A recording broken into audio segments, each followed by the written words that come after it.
看完了嘛也没完了，就是说的是像变异性效果。对对对。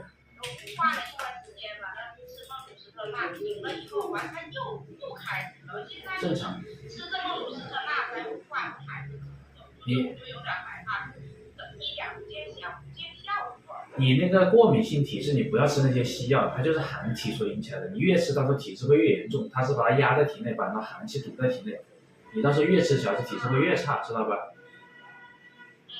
你这个不要耽误孩子，你要赶紧把阳气恢复起来，不然倒是很麻烦。是时间太长了，我也害怕。完他就是咳嗽，半夜咳嗽，有啥咳嗽醒坐起来空咳嗽，完早起来咳嗽。行，这个孩子是沈阳完整过来的，有咳嗽、变异哮喘跟过敏性鼻炎，咳了这么久，如果还一味的去做雾化的话，效果肯定不会太明显。